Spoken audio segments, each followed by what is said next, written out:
अभी हमने ये दो एक आपने नाम सुना होगा, औपशमिक सम्यक्त्व है, ये सांतर मार्गणा है, हम उसका अर्थ देखते हैं। और वेदक सम्यक्त्व है वो निरंतर मार्गणा है। मार्गणा यानी हम सम्यक्त्व की अपेक्षा जीवों के भेद करेंगे तो कोई जीव औपशमिक समय दृष्टि है, कोई शौपशमिक समय दृष्टि है। अब ये दो की बात करेंगे, हम यहाँ क्षायिक को नहीं ले रहे। तो अनेक जीवों की अपेक्षा चारों भी गतियों में मिलकर वेदक समय दृष्टि जीव हमेशा रहेंगे कि नहीं रहेंगे? कभी ऐसा भी होगा कि एक भी जीव उसमें नहीं है? हाँ, हमेशा रहेंगे। कितने रहेंगे? तो असंख्यात रहेंगे।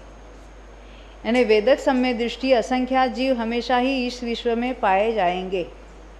चौथे वाले, पांचवें वाले, छठे सातवें वाले जीव तो हमेशा ही रहेंगे, और वो वेदक सम्यक्त्व वाले तो रहेंगे ही रहेंगे। क्षायिक वाले भी रहते, पर अपना वो विषय अभी नहीं है।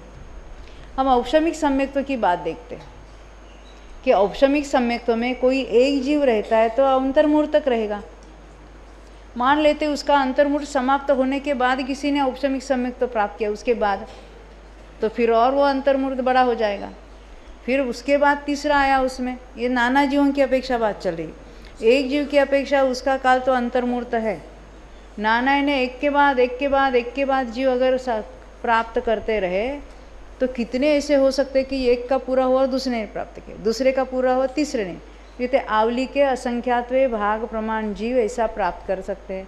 एक जीव के लिए एक अंतर्मूर्त, आवली के असंख्यात्वे भाग के लिए कितने अंतर्मूर्त, तो वो काल होता है पल्य का असंख्यात्वा भाग इतना बड़ा। तो लगातार कोई ना कोई जीव उपशम सम्यक दृष्टि है, ऐसा कितने काल तक बना रहता है? तो पल्य के असंख्यात्वे भाग। बाद में क्या होगा? निश्चित रूप से वहाँ गैप होगा ही, जिसको कहेंगे अंतर पड़ेगा ही पड़ेगा। तो अंतर भी कितना पड़ सकता है? तो हो सकता है कोई औपशमिक सम्यक तो अंतर्मूर्त करके वेदक हो गया। एक समय के लिए कोई भी जो औपशमिक समय दृष्टि नहीं था पूरे चारों गति में, और नेक्स्ट समय में फिर कोई हो गया। एक समय के अंतर से हो सकता है मिनिमम। लंबे काल तक कोई भी जीव औपशमिक सम्यक तो प्राप्त नहीं करे चारों ही गति में, मैक्सिमम 7 ही दिन रात हो सकता है। चौथे की अपेक्षा बताए, पर औपशमिक सम्यक तो हम गुणस्थानों की चर्चा नहीं करें, हम औपशमिक सम्यक तो की चर्चा करें।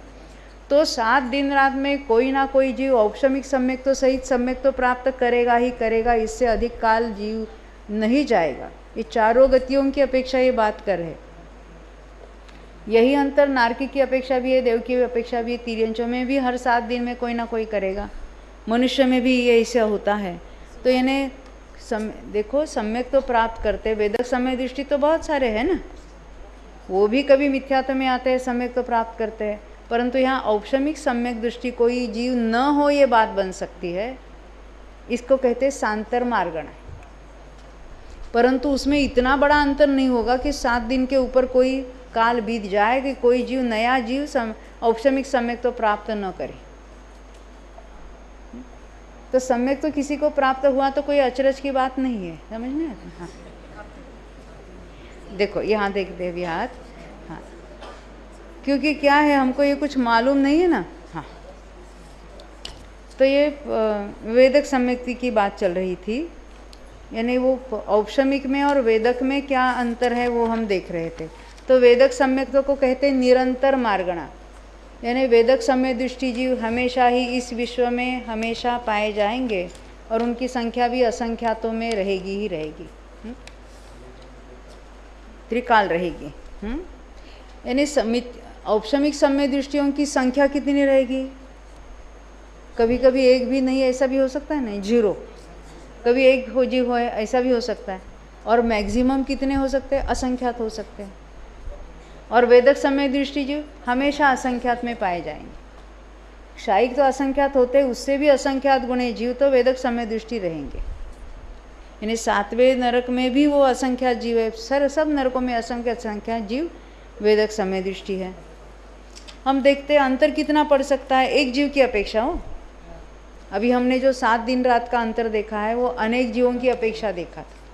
कोई देखो अंतर का अर्थ होता है नाना जीवों की अपेक्षा अंतर, यानी कोई भी जीव उसमें नहीं है और फिर आता है, उसको कहेंगे नाना जीवों की अपेक्षा अंतर। उस मार्गणा का एक जीव की अपेक्षा अंतर का अर्थ ऐसा होता है, किसी जीव ने औपशमिक सम्यक्त्व प्राप्त किया, उसी जीव को दोबारा औपशमिक सम्यक्त्व कितने काल के अंतर से होता है, तो उसका मिनिमम अंतर कितना है और मैक्सिमम अंतर कितना है। मिनिमम कितना होगा? पल्ले के असंख्यात वे भाग प्रमाण, असंख्यात वर्षों के बाद ही एक ही जीव की बात कर रहे, वो फिर दोबारा औपशमिक सम्यक्त्व प्राप्त कर सकता है। बीच में वेदक करेगा उसकी बात नहीं है। अब बहुत लंबे काल तक उसने औपशमिक सम्यक्त्व प्राप्त नहीं किया तो कितना लंबा अंतर हो सकता है?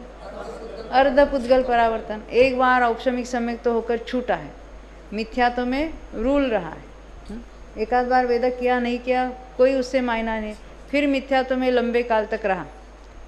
अर्धपुद्गल परावर्तन में मोक्ष तो होना ही है, तो मोक्ष के पहले वो तो औपशमिक सम्यक्त्व करेगा ही करेगा, है ना। तो ये अधिक से अधिक उत्कृष्ट अंतर हो सकता है। वेदक सम्यक दृष्टि में भी ऐसा उत्कृष्ट अंतर हो सकता है।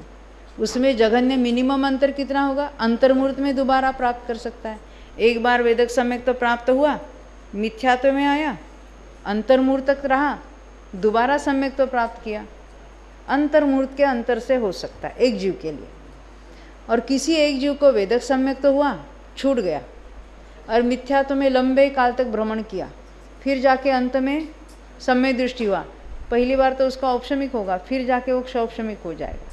तो अंतर कितना हुआ? वही अर्धपुद्गल परावर्तन। अभी इससे अधिक तो संसार में नहीं रूलेगा, भले वो अनंत काल है, परंतु अभी उसकी वो लिमिट आ गई है। हम प्रथमोपशम और वेदक में क्या क्या अंतर है उसकी यहाँ चर्चा कर रहे हैं।